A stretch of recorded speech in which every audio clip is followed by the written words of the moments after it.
नमस्कार दोस्तों, मैं एडवोकेट आरती आपका चैनल पर स्वागत करती हूँ। आई होप आप सब लोग बहुत अच्छे होंगे। दोस्तों, धीरे धीरे ये सिलसिला जो है वारदात का ये बढ़ता चला जा रहा है। मैंने शुरू किया था बहुत छोटे से उससे।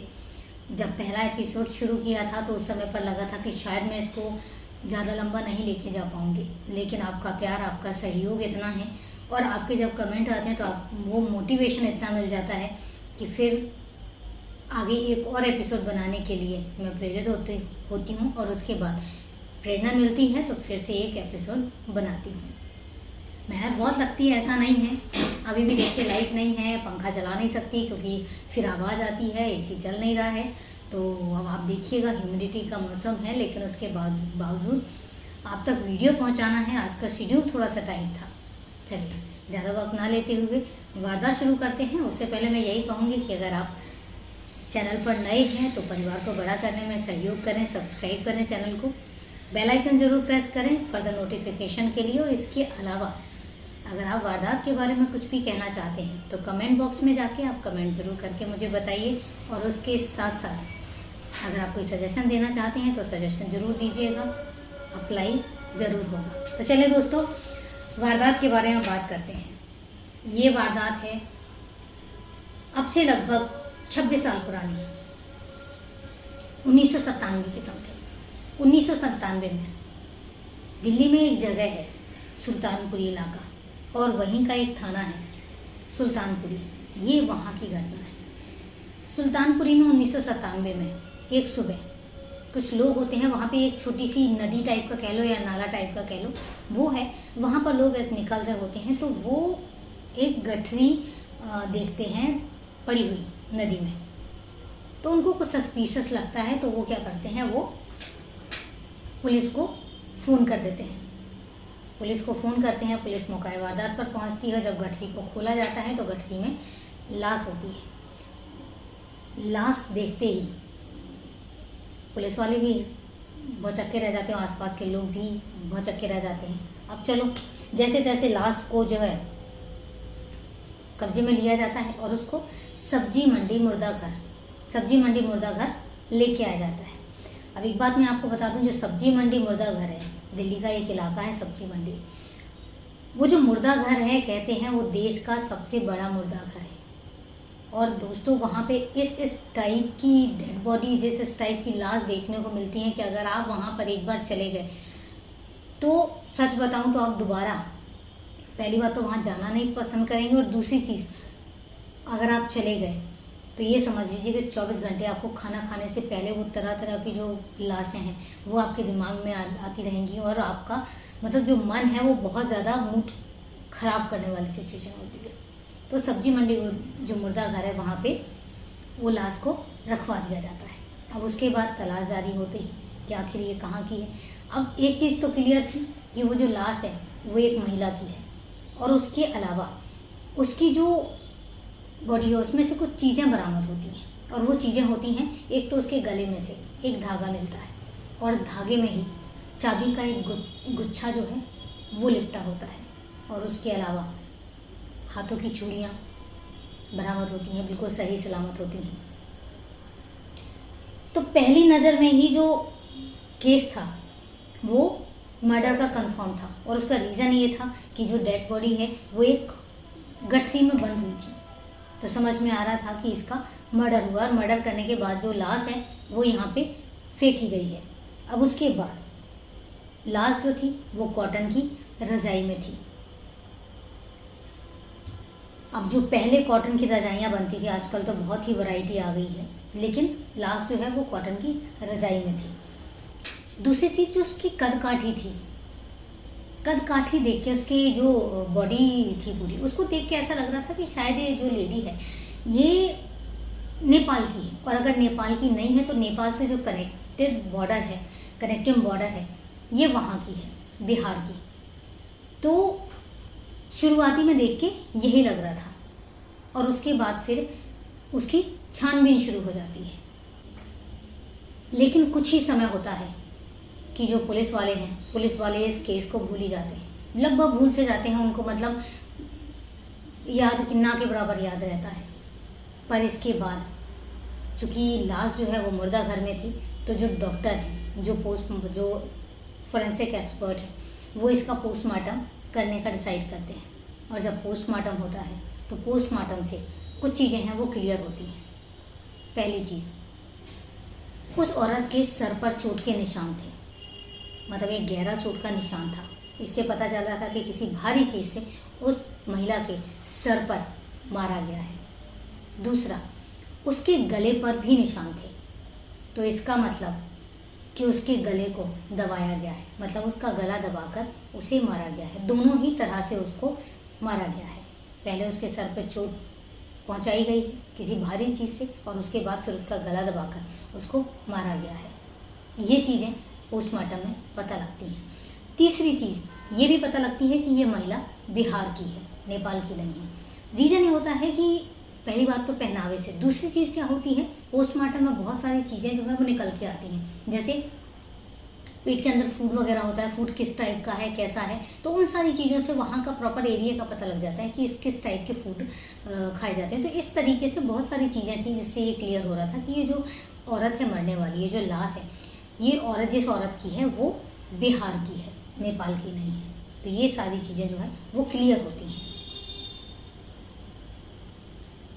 और सबसे अहम बात पता लगती है कि जो ये लाश है ये 2.5 महीने पुरानी है।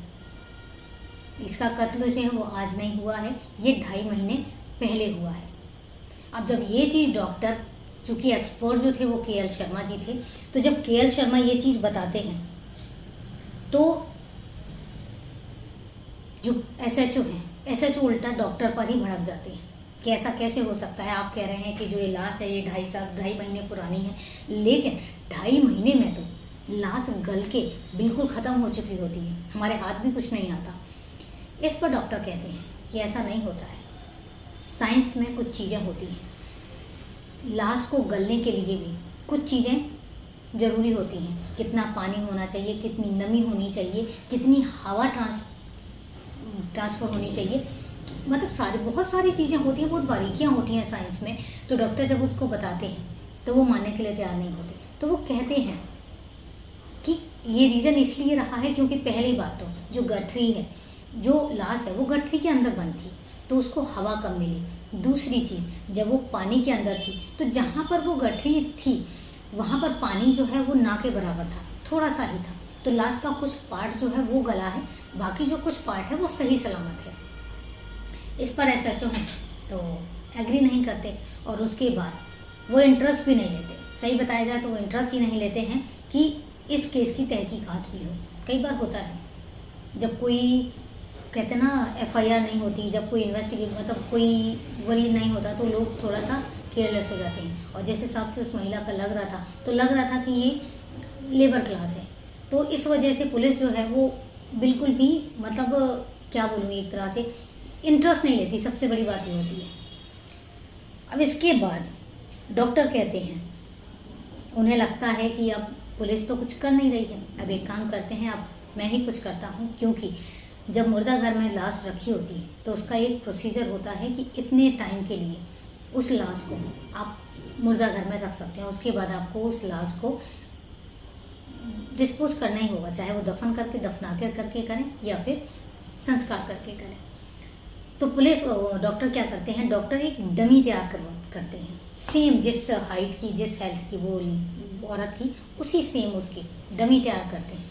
और डमी तैयार करने के बाद वो जितनी भी सब चीज़ें इकट्ठी हुई थी, जैसे कि वो धागा था, चांदी का गुच्छा था, चूड़ियाँ थी, और वो कपड़े जो उसकी बॉडी में चिपके हुए थे, वो सारे एज इट इज़ पहना के, और एसएचओ से कहते हैं कि आप सिर्फ इतना काम कर लो कि इसको, जो डमी है, इसको सिर्फ अपने पुलिस थाने में एक साइड में रखवा दो, इतना तो आप कर सकते हो। एसएचओ कहते हैं चलो ये तो कर ही सकते हैं। एसएचओ साहब क्या करते हैं कि जो डमी है उसको पुलिस थाने में साइड में रखवा देते हैं। अब इसके बाद दिन पर दिन गुजरते जाते हैं, कोई रिस्पॉन्ड नहीं, कोई आता नहीं, कोई क्लेम नहीं करता। हफ्ता गुजर जाता है, लेकिन चमत्कार होता है। हफ्ते बाद एक आदमी वृद्ध एज में पुलिस थाने में आता है, और आने के बाद उस डमी को देखता है, बहुत गौर से। और उसके बाद अंदर जाके कहता है कि साहब ये जो चीज़ें हैं ये किसकी हैं जो उस पुतले में टंगी है। तो वो बताते हैं कि एक्चुअल में एक लाश मिली थी, उस लाश से ये चीज़ें बरामद हुई, तो हमने एक डमी तैयार की थी और डमी में ये सारी चीज़ें टांगी गई हैं। वो फिर वापस आता है और वापस आने के बाद फिर उस डमी को बहुत गौर से देखता है और गौर से देखने के बाद फिर अंदर जाता है और कहता है कि साहब ये जो चीज़ें हैं ना ये तो मेरी बेटी की हैं और ये लगभग 3.25 महीने से गायब है और मैं 3.25 महीने से इसकी तलाश कर रहा हूँ। इतना सुनना था कि पुलिस जो है वो चौंक जाती है।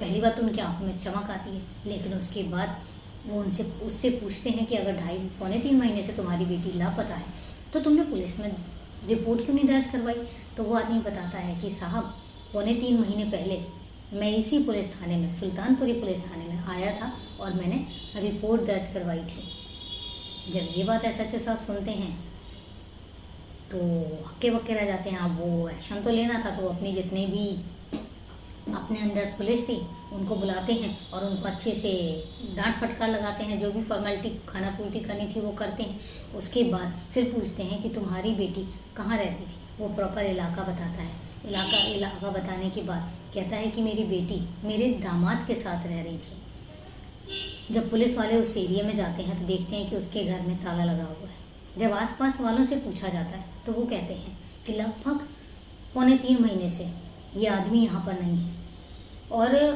जब ये औरत गायब हुई है उसके 2-3 दिन बाद ही ये गायब हो गया था। अब पुलिस वालों को एक और डाउट जाता है कि कहीं ऐसा तो नहीं है कि दूसरी लाश का भी मैटर हो, कि उसका भी मर्डर हो गया हो। लेकिन फिर आसपास वाले से पूछा जाता है और पूछताछ के बाद पता लगता है कि वो आदमी बिहार के एक गांव का है। पुलिस वालों को ज़्यादा मशक्क़त नहीं करनी पड़ती और वो उस इलाके में जहाँ पे उसका गांव था उधर जाती है और उसके घर पे जाके उसको दबोच लेती है। जब उसको अरेस्ट करती है और उसके बाद उसको वापस दिल्ली लेकर आती है।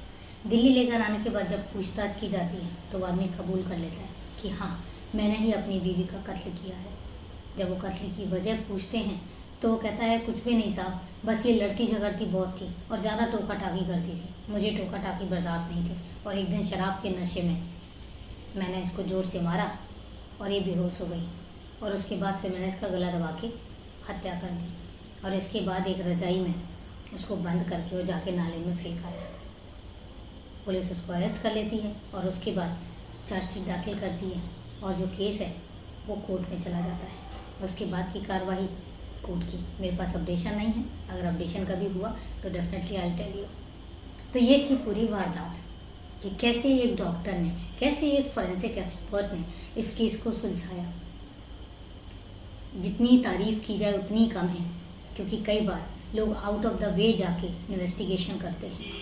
उनका डिपार्टमेंट नहीं है, उनका ये प्रोफाइल नहीं है, उसके बाद भी वो इन्वेस्टिगेशन में हेल्प करते हैं और इस तरीके से जाके केस सॉल्व होता है। तो ये थी दोस्तों वारदात। अब वारदात ख़त्म करूँ उससे पहले हमारा सवालों का सिलसिला। मैंने एक सवाल किया था सैटरडे को कि विश्व में दूध की रानी किस बकरी को कहा जाता है। तो दोस्तों जवाब है सानेन। जो सानेन नस्ल की बकरी है उसको दूध की रानी कहा जाता है और उसका रीज़न ये है कि वो विश्व में सबसे ज़्यादा दूध देने वाली बकरी होती है। तो ये था जवाब। अब आते हैं आज के सवाल पे। आज का सवाल है सविनय अवज्ञा आंदोलन गांधी जी द्वारा चलाया गया था। बिल्कुल, गांधी जी ने सविनय अवज्ञा आंदोलन किस डेट से किस डेट तक चलाया था। आंसर सर्च करिए और कमेंट करके मुझे बताइए। मैं इंतज़ार करूंगी आपके कमेंट का और उसके बाद कल जवाब की बारी होगी। तो चलो दोस्तों, मिलते हैं फिर अगली वीडियो में एक नई वारदात के साथ। तब तक के लिए नमस्कार, जय हिंद।